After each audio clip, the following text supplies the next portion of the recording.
So think about it, whatever you are anxious about, whatever you have doubts about, whatever you are fearing right now, you have to do the opposite of that fear.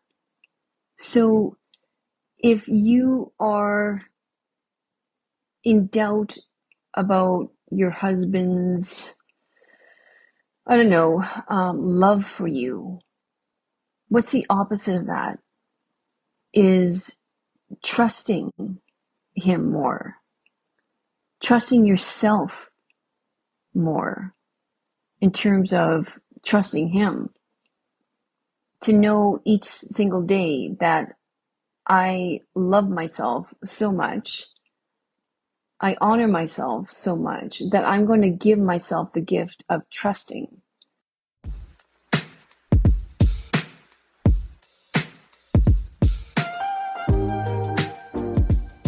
Welcome to my podcast, I Think I Can.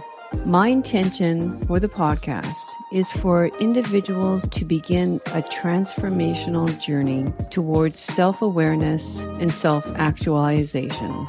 And I do this by telling my own story, as well as all the stories from my past clients. And I do this so that you too can feel safe knowing that change is available to you, but also so you can take more responsibility for your life in 3 specific ways: in your health, your self, and your wealth. Now sit back and enjoy the show.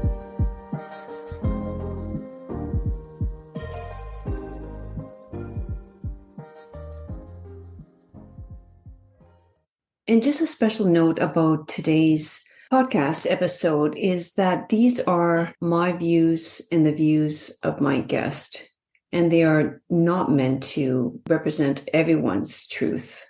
My interviews are meant to open up the minds of people who seek a deeper awareness of themselves, their relationships, and their health. And with that, thank you for listening. So, let's talk about the brain. And if for anyone who doesn't know me, my name is Luella Yonk. I was a psychotherapist. Well, I still am, but transitioning into coaching more now. So hope you're having a great morning so far. And so let's talk about the brain. I've studied the brain for many years. And I mean, if we want to change the way we think, if we want to change our reality, we have to understand something about the brain. So I want to talk to you today specifically about being triggered and managing your emotions. I think it's it's almost in vogue now, right?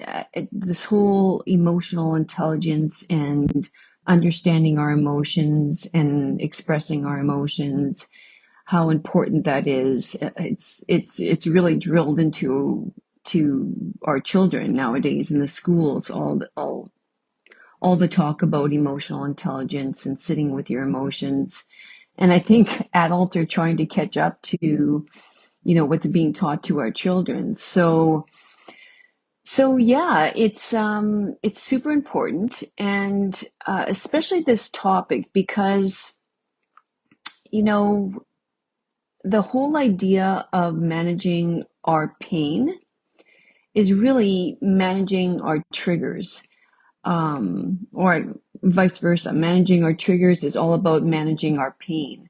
You could equate pain to trauma. I mean, we've talked about small trauma and large trauma, and not all trauma is the same sort of trauma. I like to keep the word trauma to more of the big T traumas in life, and maybe the small T's more of just emotional pain that we've gone through. But let's start by understanding some basic things about the brain, because if I'm going to teach you to manage your triggers, how you get emotionally dysregulated, Maybe that's a really clinical term for somebody who gets angry very often, someone who has road rage, someone who's extremely defensive and never can own their shit, that is completely defensive all the time. Someone, really also who's maybe a bit of a perfectionist. I mean, to me, if you're striving for perfection, you got a really like not so great life ahead of you because there's no such thing. Um, you have to get comfortable making mistakes. We're going to talk about that too. The whole idea of being uncomfortable. And it's not even necessarily that you're going to make a mistake. It's just feeling the discomfort is so important in order to evolve yourself as a human. So let's start again by understanding some fundamental things about the brain. Okay, the brain, number one, does not like dissonance. And what I mean by that is it doesn't like being discongruent or okay, a great example of this would be, you know how we're told to say affirming things to ourselves, to stand in front of the mirror and say some sort of affirmation every morning. Unless you're 100% on board with the affirmation, in other words, unless you truly embody it and feel that it's true, true enough, let's say. Okay, so for example, an affirmation that I could say to myself in the morning is that you're going to have an amazing day. I mean, my body doesn't reject that. It's sort of, I don't know for certain I'm going to have an amazing day, but if I create and start perceiving my day as being an amazing day, chances are I will have an amazing day. But if you said something like, if I said something to myself in the mirror today, something like, today's the day that I'm going to win the lottery. You know, like, first of all, it's not something that I would ever like really think about or strive for, and it's just sort of like, I don't know. The desire to win the lottery today is not there. Plus, the chances of me winning the lottery today. I've never bought a single lottery ticket in my life, so it's not going to work for me. It's not going to work. So that's my whole idea of dissonance. The brain does not like dissonance. So if you're going to do some affirmations, make it like over 50% true, okay? That your body sort of accepts it. That's number one thing. The brain likes congruency. Okay. The other thing that's very important is the brain does not like uncertainty. So no wonder we had such a problem with COVID, all of society did. Because one thing about COVID when it happened, not only were we extremely isolated, which is horrible, we didn't know when it was going to end. And that drove like extreme anxiety for people because we want to know the result. This is, again, very related to making a mistake. People don't try new things basically because they could be wrong and they could fail. But in order to grow and evolve as a human, learn, grow, evolve, we must be willing to do things that are uncertain in the chance that we might be wrong. Because, I mean, there's so much more on the other side of that. Like, to me, there's no such thing as making a mistake, because everything that I did wrong, quote unquote wrong, I've learned from. Learned from contrast, right? Learned what I don't want and what is not good for me. Like, you just get to learn no matter what, and that's exciting to me. But the brain does not like uncertainty. The brain works through patterning behaviors, because we have to think, this is how we learned. Like, even like, just think of a baby. A baby learns that if they cry, they get fed. So from the first days of our lives, we start understanding, if I do X, then Y comes after that. It's a patterned type of learning that our brain is manufactured with. Okay? So patterning means certainty. Okay? So think of it as, when you were given, I don't know if you were ever given sort of a brain test, but like something where, let's say you're doing some sort of computer test, and it has grape, grape, grape, blank, grape, and then you get 4 choices. You get the choice of banana, orange, apple, or grape. You're going to pick the grape. At least I hope you are. If you don't, you're a rebel, and there's something to admire about that too. So, we learn through patterning. Okay. The other important thing to know about the brain is that, wait, I wrote it down. Oh yes, protect us. The brain, your mind, always wants to protect you. It's again, it's part of learning. If you made the mistake as a child that, you touch something hot, you're going to get burnt. And so the brain wants you to store these memories. It wants to protect you.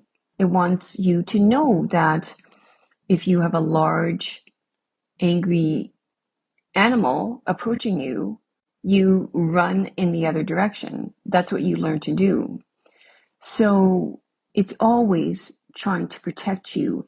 It stores memories of pain into your subconscious so that you don't do it again. You don't put yourself in that situation again where you're close to a hot stove, or you're in the vicinity of a large, angry animal that will bite you and hurt you.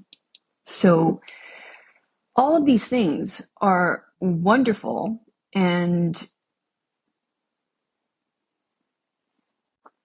they're there for a reason. It's the way that God created us, and we should be very happy that we are built, the brain is built and manufactured in this way. But where things get a little bit wonky is that, I don't know, I guess maybe God in his brilliance thought that we would use the brain like with certain amount of discretion. In other words, if we have created some sort of pattern behavior in our brain, to learn something a certain way, but if it's not serving us, if it's actually not helping us, then we would have the knowledge, the skill, the intelligence to change it. But this doesn't always happen.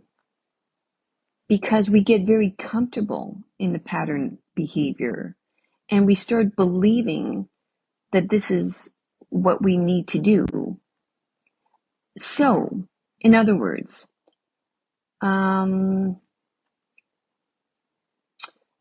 if we were taught as a child to eat our broccoli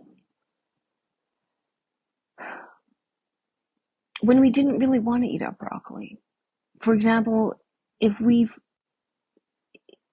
remembered that broccoli doesn't taste very good, and there was sort of a feeling that came with that, the feeling of yuckiness, I don't want this. But then, and normally, like as I said to you before, we're supposed to learn from our emotions, like fear, pain, and through that learn these patterns and stay away from pain. So as a child, you remember the feeling of not liking this, and therefore you're going to move away from it. That's what you were sort of taught to do.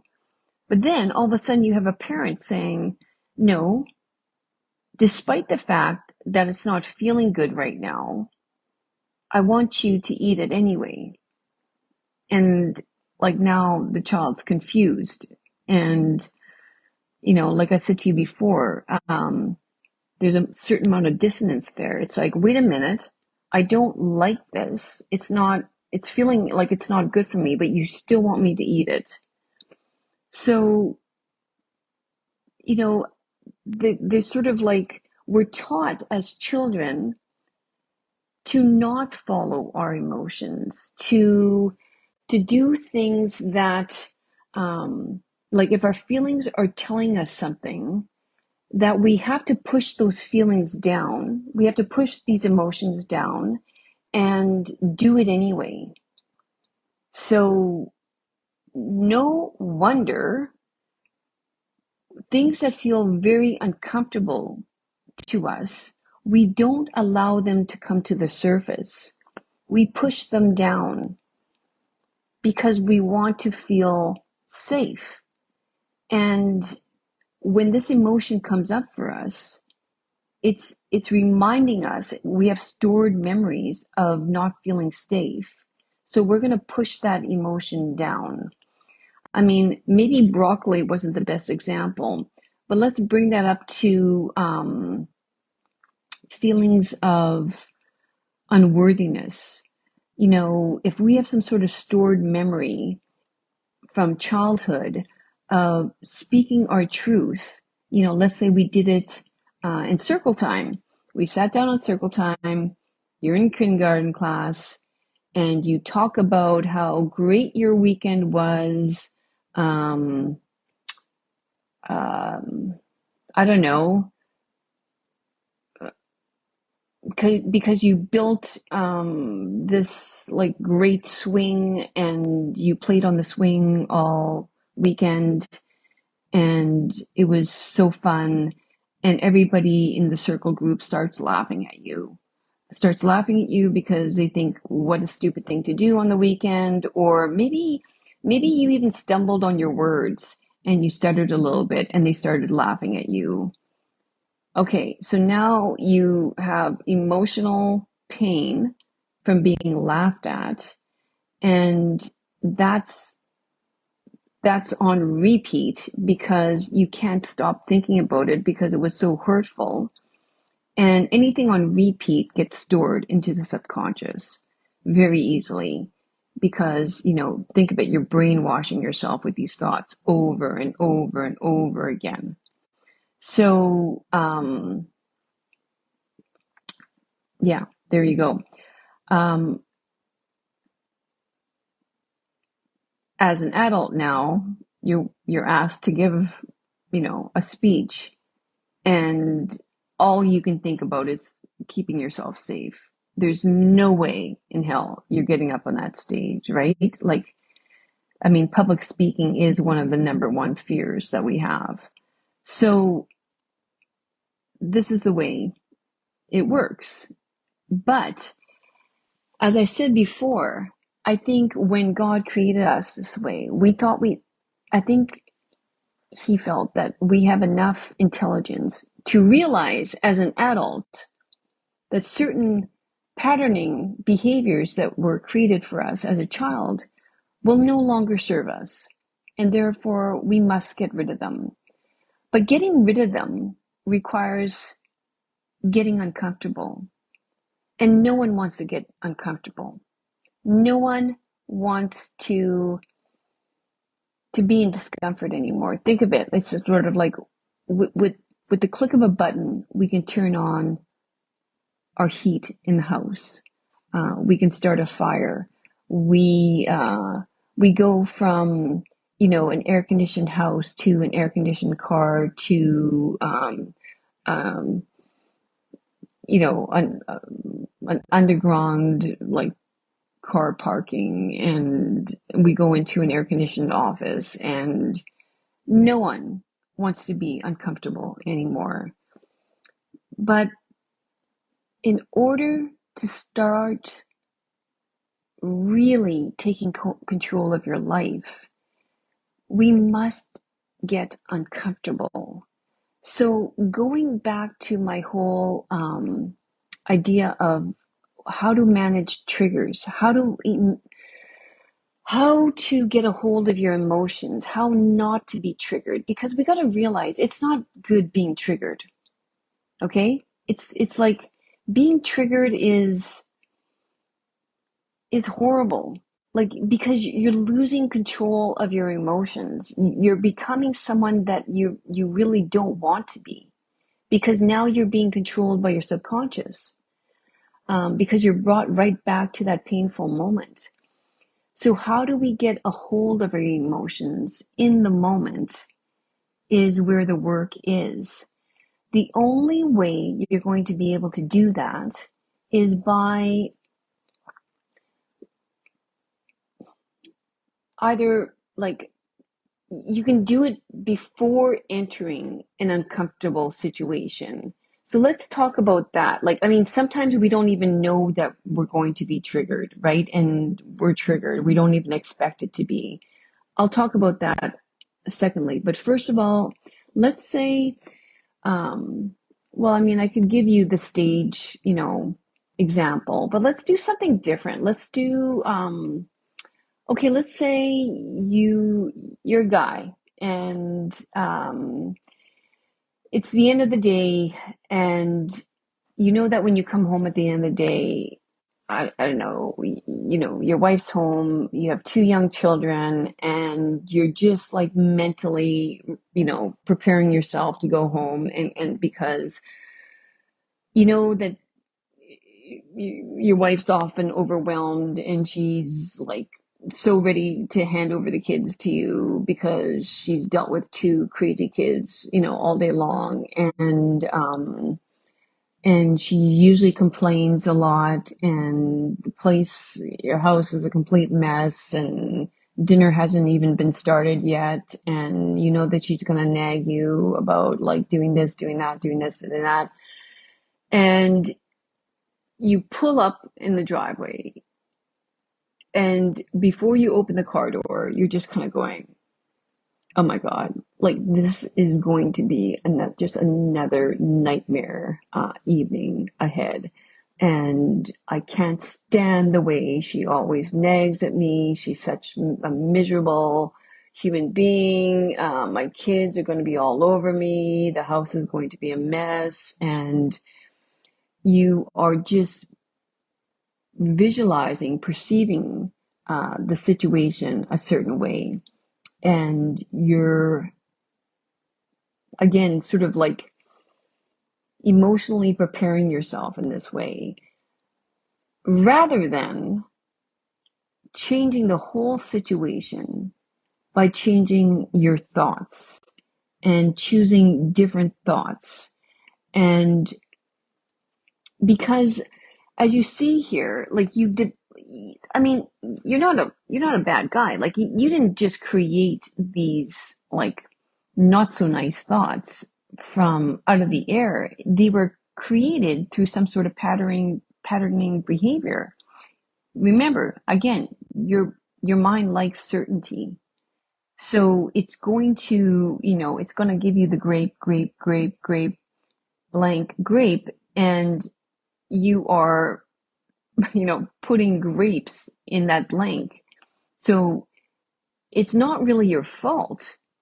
But what I'm telling you to do here instead is to insert a banana there, insert an orange, insert an apple, and sit with that uncomfortable idea of being like this is not the pattern, this is not the pattern, and start creating a different pattern. Start in your mind with different thoughts of, first of all, compassion for your wife.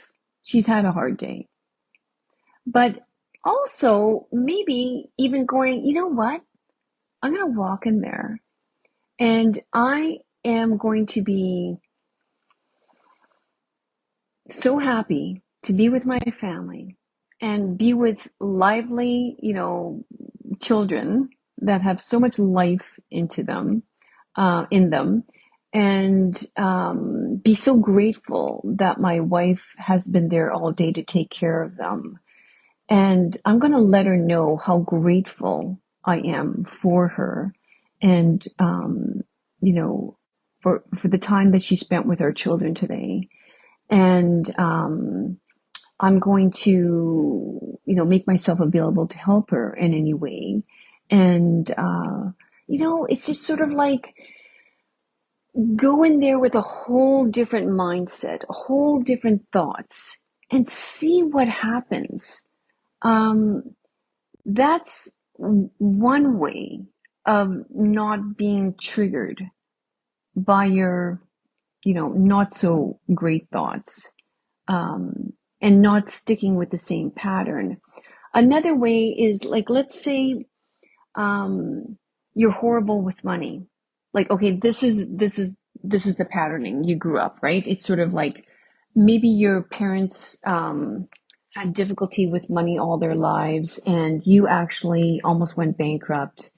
And so you have a patterned thought of, I'm horrible with money. I can't keep money in the bank. As soon as I have money, I spend money. I can't save money.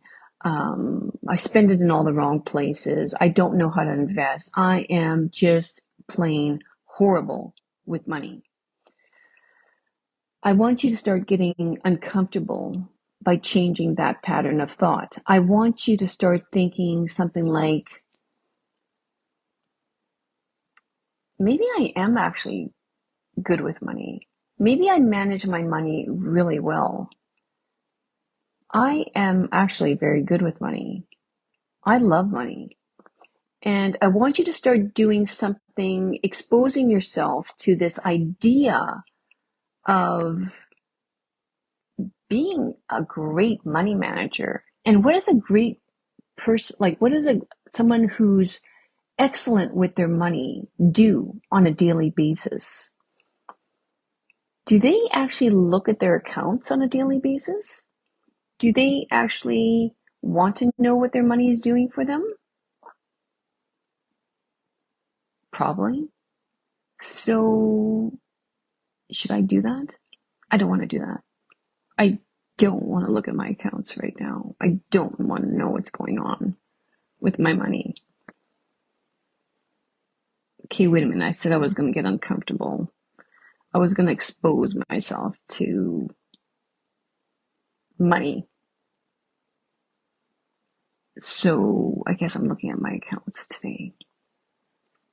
So you open up your accounts and you look at them and you're like, kind of thought what I had thought. Oh, wait a minute. I just realized I got a credit for, I don't know what it was. Oh, wait, I see that a payment's going to go out next week. Maybe I need to transfer some money into that account. Hey, By opening up my bank account and looking at what my funds are doing, I actually think I just saved myself some money here by exposing myself to looking at my money. So, in therapy, that's something that we've done is exposure therapy. Anybody with a phobia, I have them start managing that fear by exposing themselves to whatever they're fearing. Everything you want in life is on the other side of that fear. You want to be good with your money. You want to show up at the end of the day in front of your family as someone who is loving towards them. You want these things, but there's some sort of fear that you need to manage behind what you want. So think about it. Whatever you are anxious about, whatever you have doubts about, whatever you are fearing right now, you have to do the opposite of that fear. So if you are in doubt about your husband's, I don't know, love for you, what's the opposite of that? Is trusting him more, trusting yourself more in terms of trusting him to know each single day that I love myself so much, I honor myself so much that I'm going to give myself the gift of trusting that by not constantly controlling or looking at his phone or asking him 3,000 questions and knowing that I'm the catch, the prize, the whole damn vibe, that like he would be a complete idiot to do any sort of betrayal because I am worthy of a committed, loving relationship. You're not hanging by a thread in this relationship. You are solid in this relationship. And by being solid with yourself as a person and loving yourself, that's speaking tremendous confidence about yourself. So he is going to love you more. There's nothing less sexy than being with someone who's unconfident, not confident. Okay, so it all comes back to you. Do you see how this, like, you are literally creating your reality, your life.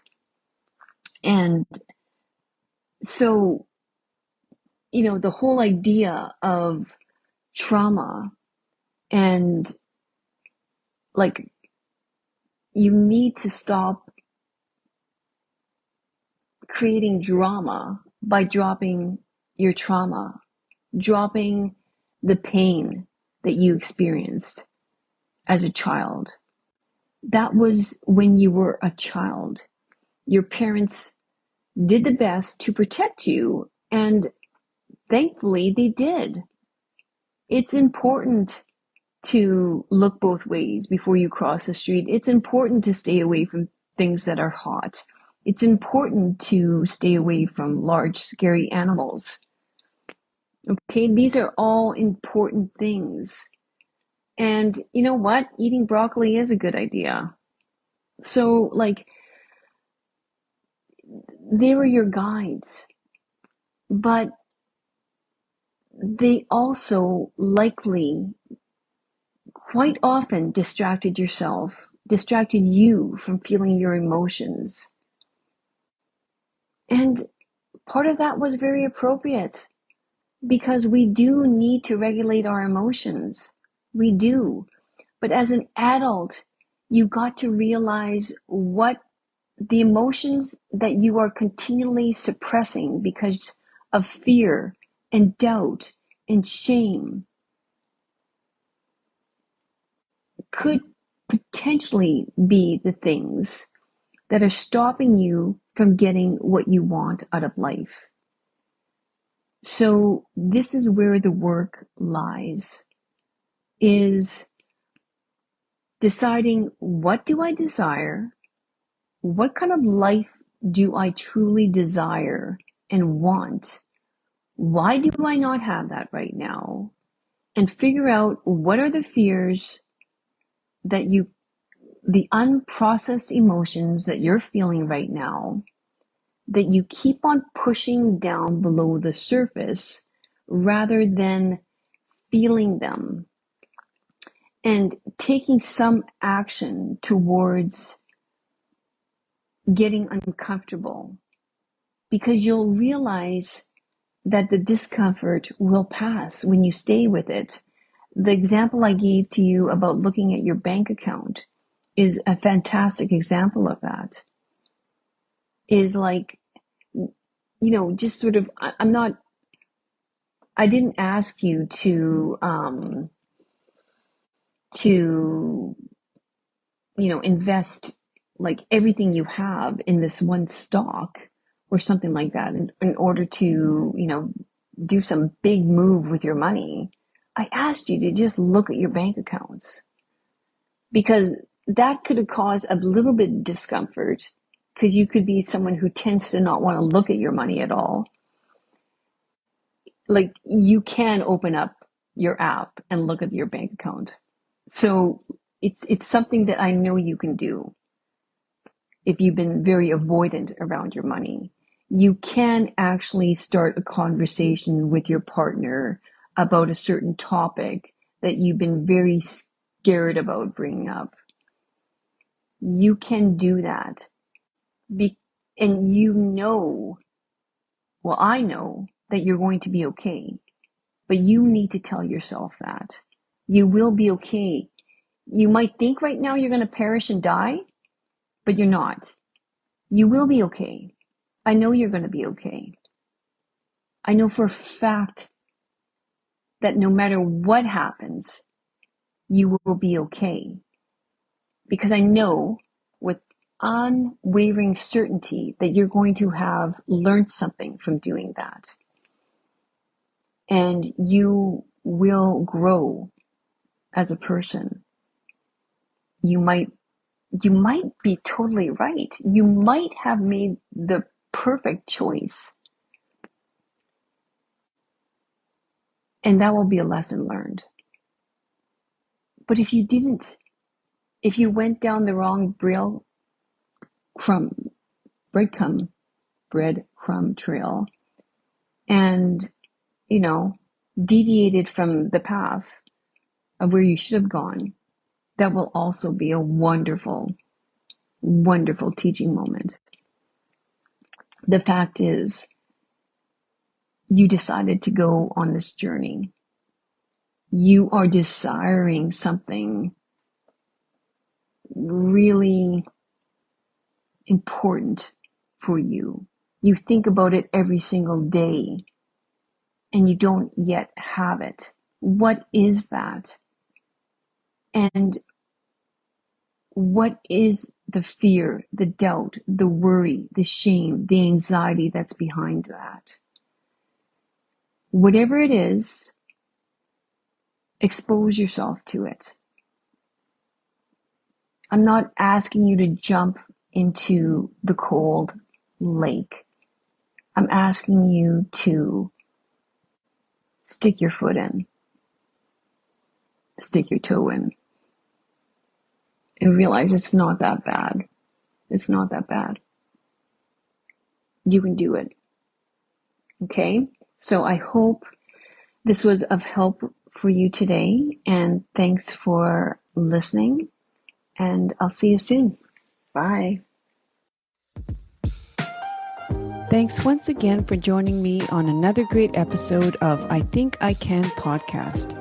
If you liked it, please subscribe below so you don't miss out on any future episodes. And until next week, treat each day like it was your last, because each new day is a privilege that we shan't take for granted. Cheers and have a great week. Bye-bye.